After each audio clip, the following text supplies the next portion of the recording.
2017. Ano da Palavra.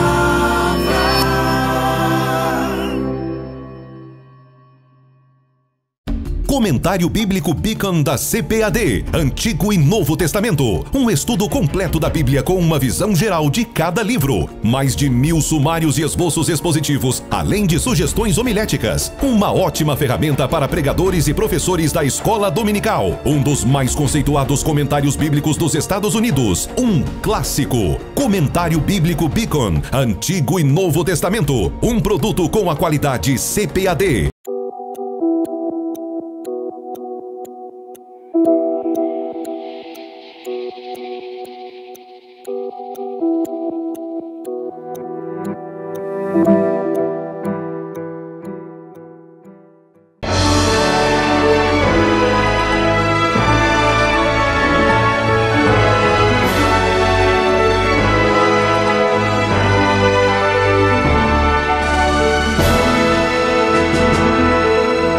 Subsídios. Lições Bíblicas Adultos. Lição 7. A salvação pela graça. Olá, a paz do Senhor. Estamos na nossa 7ª lição do último trimestre de 2017, falando sobre a obra da salvação. E nessa lição nós estaremos abordando a salvação pela graça. Quando nós falamos em salvação pela graça, nós temos que também contrapor a graça à lei. Nós sabemos que boa parte da lei ela está compreendida no Antigo Testamento, mas claro que o Antigo Testamento não comporta só a lei, também existem sinais da graça no Antigo Testamento manifestado na vida de várias pessoas, onde a gente consegue perceber de maneira bastante clara que, não conseguindo cumprir todas as exigências da lei, Deus tratou com elas a partir da sua graça. Nós temos um caso bem específico, por exemplo, na vida de Davi, quando ele peca com Batseba. Deus tira o primeiro filho dele, que seria com Batseba, mas o segundo filho se torna o grande rei Salomão, né? Isso é uma manifestação da graça de Deus sobre a vida de Davi. Então havia também graça no Antigo Testamento. Da mesma forma como no Novo Testamento não existe somente graça, existe também lei. Embora a grande ênfase do Antigo Testamento seja a lei e do Novo seja a graça, esses elementos eles se entrecruzam e estão presentes tanto num testamento quanto no outro. E qual é o grande propósito da lei? O grande propósito da lei é aviltar para todos nós a nossa depravação total ou a nossa condição de pecado e necessidade de Deus. E isso é importante que os nossos alunos compreendam, essa importante função que a lei tem para conosco, quando ela nos apresenta de uma maneira muito evidente que nós somos pecadores. Isso só é possível fazer porque a lei nos mostra os nossos pecados, a lei ela afirma os nossos pecados, a lei ela avilta os nossos pecados de forma que a gente consegue compreender a grandeza deles. Da mesma forma também, da mesma maneira que a lei nos mostra o pecado, a lei também nos conduz até Cristo. O apóstolo Paulo disse que ela nos serviu de aio, ou seja, uma espécie de instrutor, uma espécie de guia que nos toma pela mão e nos leva até Cristo. Essa também é uma função da lei, de nos mostrar Cristo. Mas nós também temos que entender que a lei, por ela ser oriunda do pecado, só existe lei porque existe pecado, só existe moralidade porque existe pecado, justamente pela lei ter sido concebida ou nos outorgada por causa do pecado, ela é precária, né? Ela é imperfeita. Foi por isso que Jesus disse que a lei e os profetas duraram até João. É por isso que o autor aos Hebreus vai dizer que a lei está antiquada, ela já passou, ela já não nos serve mais quanto à salvação. No entanto, ela continua válida como uma norma e preceito legal para todos nós sabermos os nossos limites humanos.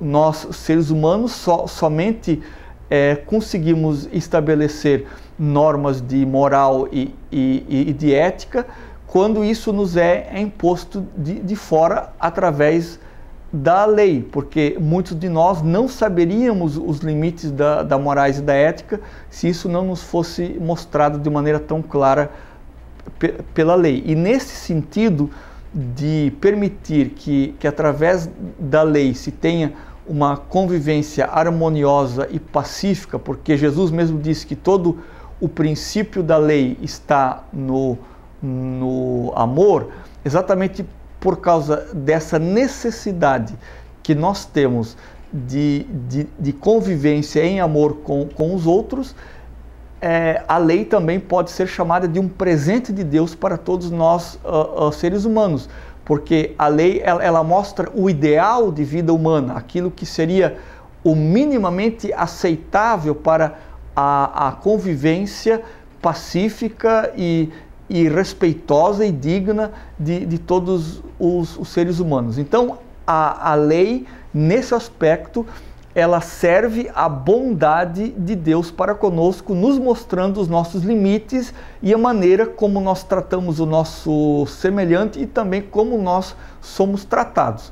Então, esse é o grande propósito da lei. Mesmo que, embora Hebreus afirme que ela está caduca, que ela está ultrapassada, que ela não serve mais diante da grandeza do Evangelho que suplanta a lei, mesmo assim ela nos é válida porque ela nos permite estabelecer um código de ética e de conduta nas nossas relações diárias. Então, compreendendo um pouquinho o que é lei, nós também agora podemos compreender o que é a graça de Deus. A graça de Deus, nós sabemos aquele jargão muito popular entre nós, que nós dizemos que graça é favor imerecido. Ou seja, apesar da condição nossa de pecados e do lugar em que nós deveríamos estar na condição de pecados, que é totalmente afastados de Deus e condenados ao inferno, a graça de Deus ela vem sobre nós e nos leva agora a um lugar em que nós podemos estabelecer a comunhão com o Pai, porque essa mesma graça permitiu que Jesus Cristo morresse por nós na cruz do Calvário e nos outorgasse a salvação. Então, a graça é esse favor completamente imerecido, no qual nós não éramos nem um pouco dignos, não havia mérito nenhum em nós para nós recebermos isso, mas Deus nos alcança com a sua graça maravilhosa, nos perdoa, nos liberta e nos cura, exatamente como um presente que Ele dá para nós. E é através dessa graça que nós somos também libertos da nossa condição de pecado. É através dessa graça que nós recebemos da parte de Deus que agora a gente é completamente salvo. E vejam que, em se tratando da palavra graça, não há espaço para mérito algum. Ou seja, nada do que eu possa fazer ou deixar de fazer vai aumentar ou diminuir o amor de Deus sobre a minha vida e sua consequente graça sobre mim, de formas que é através da graça de Deus que eu sou salvo. E se eu sou salvo pela graça, Paulo diz que já não vem de obras, para que ninguém se glorie. Portanto, qualquer esforço humano que vise alcançar a salvação, ela anula a graça que há em Cristo. Por isso, não existe obra que leve à salvação. Porque se houvesse qualquer espécie de obra que levasse à salvação, de que dimensão seja ou de que ordem seja, essa obra ela aniquilaria a graça de Deus sobre a nossa vida. Porque a salvação é pela graça e não pelas obras. É muito óbvio que todo cristão vai praticar boas obras. Porque se ele não praticar as boas obras, é sinal de que ele ainda não compreendeu a graça de Deus sobre a sua vida. Mas ele pratica boas obras não para alcançar a salvação. Ele pratica boas obras porque ele é salvo. E sendo salvo, ele vai demonstrar isso na sua vivência diária, praticando boas obras. Mas nenhuma dessas suas boas obras tem alguma coisa a ver com o alcance da salvação. Ela tem a ver como consequência da salvação, mas nunca como um mérito para se alcançar a salvação. Tem gente que aí entende que, erroneamente, claro, que a graça é um salvo-conduto para pecar. Aqueles que acham que a graça de Cristo é um salvo-conduto para pecar, não entenderam absolutamente nada ainda sobre o que é graça de Cristo. Porque naquelas pessoas nas quais a graça de Cristo está presente, elas são tão agradecidas, elas querem ser tão gratas a Deus que elas não vão ter coragem de pecar, ou elas não vão querer pecar, ou elas vão se esforçar para não pecar. Então, a graça de Cristo sobre a nossa vida não é um salvo-conduto para pecar.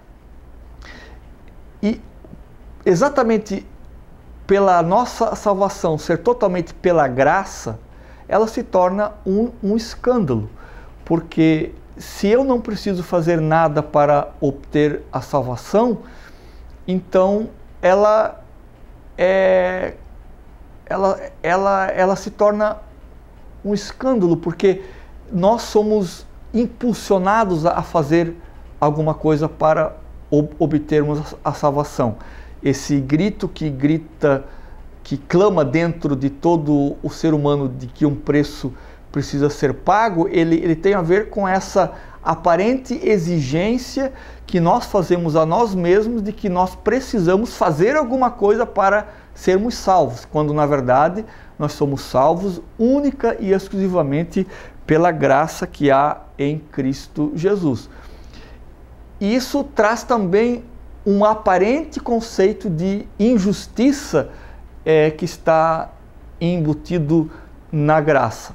Porque se você é uma pessoa boa, se você é uma pessoa que, digamos, poderia ter méritos para a salvação, porém, mesmo assim você é salvo pela graça. E eu sendo um traficante ou qualquer espécie de pessoa má, sendo alcançado por esta mesma graça, sob a ótica humana, essa graça poderia se tornar algo injusto, porque você é uma pessoa boa e é salvo pela graça. Eu sou uma pessoa má e sou salvo pela graça. Porém, isso é uma compreensão também errada da graça, porque aos olhos de Deus, todos nós somente somos salvos pela graça e não por méritos humanos. As categorias divinas, nesse sentido, operam em um outro âmbito, de uma outra maneira, em relação às compreensões humanas daquilo que seria graça, mérito e justiça. E aí alguém pode perguntar, mas o que eu faço diante de um tamanho presente, diante de uma dádiva tão extraordinária. A única reação humana possível é deixar-se presentear por esta graça, é deixar-se alcançar por esta graça, é deixar-se envolver por esta graça e ser salvo por esta graça, e compreender tudo que está embutido nesta graça e permitir-se assim viver uma vida plena, uma vida abundante, uma vida completa que há em Cristo Jesus. Caro professor, eu gostaria que você se esforçasse nesse domingo, como você tem feito todos os domingos, para explicar aos seus alunos esse processo de salvação que é pela graça que há em Cristo Jesus e que não tem nada a ver com méritos humanos. Que Deus lhe abençoe nesse seu esforço, que seus alunos sejam muito abençoados por Deus. Amém.